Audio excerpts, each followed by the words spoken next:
Hi guys, আজি মই এখন বেলেগ ধৰণৰ খেতিত আহিছোঁ ভিজিট কৰিবৰ কাৰণে।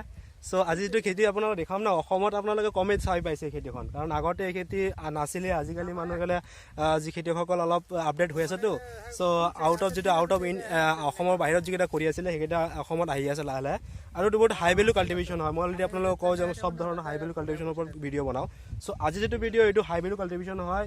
এইটো আপুনি প্ৰায় জুকিনিৰ দৰে হয়, বস্তুটো জুকিনিৰ দৰে হয়, কিন্তু এইটো জুকিনি নহয়, বেলেগ এটা বস্তু। মই দাদাৰ পৰা জানিম যে এই দাদাজনে এই খেতিটো কৰিছে। চ' দাদাৰ পৰা জানিম, এজন চাচা আছে, চাচাও ইয়াৰ লগত লাগি দিছে।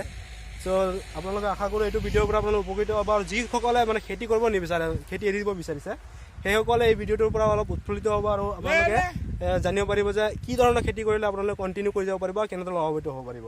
চ' গাইজ, বলক আপোনাৰ দাদাৰ পৰা জানিব বিচাৰোঁ বিশেষকৈ ইয়াৰ ডিটেইলছ, কিমান টকা খৰচ হয়, কিমান টকা আৰ্নিং কৰিলে আৰু কি ৰেটত বেছি আছে আৰু ক'ত হয় এই মাৰ্কেট পোৱা যায়। বলক দাদাৰ পৰা জানিব বিচাৰোঁ পোনপ্ৰথমে।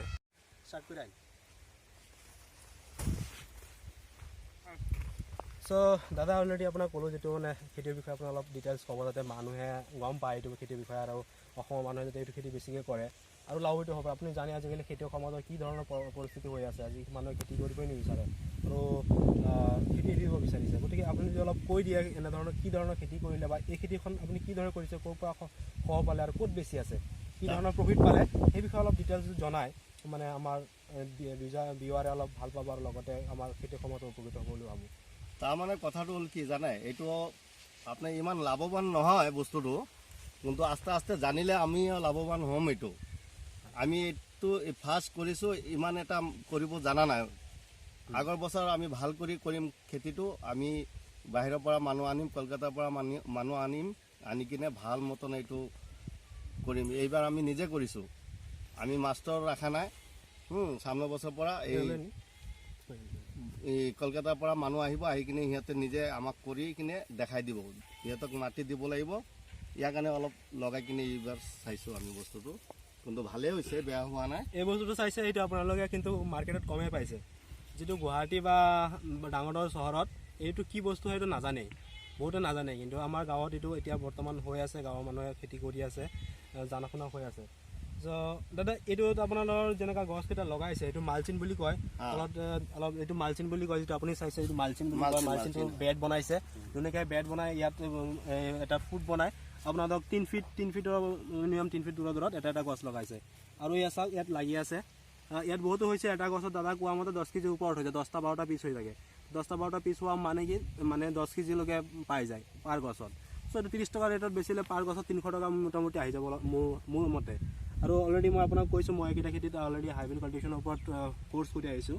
চ' এই মালচিনখনত আপোনাৰ যিটো খৰচ আহে, মালচিন গুটি আৰু লৈ পেলাই, চ' এভাৰেজ গৈ পেলাই ইয়াত বাকী খেতিতকৈ বহুত ভাল এইটো প্ৰফিট আহে বুলি আমি জানো যেনেকুৱা। আৰু আপোনালোকে চাব পাৰিছে, এইটো অলপ এইটো চাওক, কি ধুনীয়াকৈ হৈ আছে, কালাৰটো কি ধুনীয়া, আৰু লগতে বাকী গোটেই খেতিখন একদম মানে আপোনাৰ ধুনীয়াকৈ হৈ আছে। আৰু অলৰেডি দাদা বেছি আছে ৰাস্তা ঘাট, মই আপোনাক দেখাম পিছৰ ভিডিঅ'টোত। চ' দাদা, এইটো খেতি যিটো আপুনি কৰিছে মালচিনৰ পৰা, এইটো মানে কোনোবা কোম্পানীৰ মানুহে আপোনাক হেল্প কৰি দিছে না আমাৰ চৰকাৰৰ মানুহে? নাই, চৰকাৰেও হেল্প কৰা নাই, কোম্পানীৰ মানুহ হেল্প কৰা নাই। আমি নিজেই এইটো পদ্ধতিটো জানি আহিছোঁ বেংগলৰ পৰা, কেলকাতাৰ পৰা। কেলকাতা, মালদা এইবিলাক ছাইডত হয়। এইটো মালটো বাহিৰত গুচি যায়, আমাৰ এইফালে নাহে বস্তুবিলাক। এইটো একদম দিল্লীত যায়, দিল্লীৰ পৰা পেকিং হৈ একদম বাহিৰত গুচি যায়। বাহিৰা খেতি হয়, বাহিৰা খেতি হয়, সেইটো বাহিৰৰ মানুহ চিনি পায়। আমাৰ এই অসমৰ মানুহতো একদম চিনি নাপায়, কিন্তু বেংগলৰ মানুহ আপোনাৰ কলকাতাৰ সেইটো ছাইডত অলপ মানুহখিনি অলপ চিনি পায়, সেইফালে কৰে খেতি, আমাৰ এইফালে কম কৰে। চ' মানে আপুনি আমাৰ যিটো আমাৰ কৃষি বিভাগ, আমাৰ অসমৰ লোকেল যিটো কৃষি বিভাগ আছে, আমাৰ যিটো GS, আমাৰ গাঁওখনত আছে, সেইসকলেতো আজিকালি নায়েই বুলি ক'ব পাৰি, মানুহে খেতিয়কে চিনি নাপায়। চ' আপুনি কিবা ক'ব খুজিব নেকি আমাৰ কৃষি মন্ত্ৰী যিবিলাক আছে, অসমৰ কৃষি মন্ত্ৰীসকল বা কৃষি বিভাগক কিবা ক'ব বিচাৰিব নেকি? কিবা এই ধৰণৰ খেতিৰ বিষয়ে কি ধৰণৰ সহায় কৰিলে আপোনালোকে উপকৃত হ'ব বুলি ভাবে? আমাৰ ইমানখিনি সহায় লাগে, মানে সহযোগিতা কৰিব লাগে মানুহবিলাকে। যেনে আমি যেন খেতিটো কৰিছোঁ, খেতিখিনি কৰি দেখাইছোঁ, আমাৰ এই মানুহখিনি, আমাৰ এই অঞ্চলৰ মানুহখিনিক দেখাইছোঁ। মাটিটো সবাৰই আছে, কিন্তু কৰি নাখায়, কিন্তু এইবিলাক কৰিলে বহুত প্ৰফিট আছে। আমাৰ সেইটো অঞ্চলত যিটো কলকাতা সেইফালে মানুহবিলাক কৰি আছে, সিহঁতে বহুত পইচা পাই আছে। আমাৰ এইফালে মানুহখিনি পোৱা নাই, খালি ধান খেতি অকণমান কৰে খেতি, আৰু বেলেগ খেতি নকৰে সিহঁতে। হা কিন্তু বহুত চব্জি আছে, বহুত ধৰণৰ চব্জি আছে, উন্নতি হ'ব পাৰে আমাৰ এই অঞ্চলৰ মানুহখিনি। হা চ' আপুনি অলৰেডি আপোনালোকে চাইছে, দাদা কৈছে অলৰেডি এই ধৰণৰ খেতি কৰিলে অসমৰ যিবোৰ খেতিয়কসকল আছে বহুত লাভান্বিত হ'ব পাৰিব। চ' মই আশা কৰোঁ যে আপোনালোকে এই ভিডিঅ'টোৰ পৰা চাব, আৰু লগতে আপোনালোকে যদি দাদাৰ লগত কণ্টেক্ট কৰিব বিচাৰে, মই ভিডিঅ'টোৰ তলত লিংক দি দিম, দাদাৰ ফোন নম্বৰ দি দিম, দাদাৰ লগত কণ্টেক্ট কৰিব পাৰিব। যিকোনো গুটি লাগে বা মালচিং লাগে, কি ধৰণে বেড বনাব লাগে, গোটেইখিনি আপোনালোকে দাদাৰ পৰা জানি ল'ব পাৰিব। লগতে আপোনালোকে মোকেও হোৱাটছআপ কৰিব পাৰে, মোৰ হোৱাটছআপ নম্বৰ তলত দিয়া থাকিব, কাৰণ বেড বনোৱা চিষ্টেম, সাৰ দিয়া চিষ্টেম গোটেইখিনি মই আপোনাক প্ৰভাইড কৰিব পাৰিম।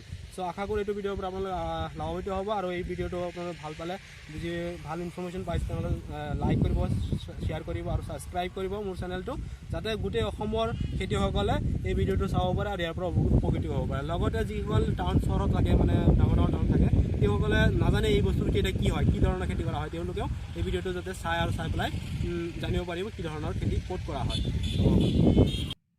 নতুন নতুন খেতি বাতিৰ বিষয়ে জানিবলৈ মোৰ চেনেলটো লাইক, শ্বেয়াৰ আৰু ছাবস্ক্ৰাইব কৰিবলৈ নাপাহৰিব।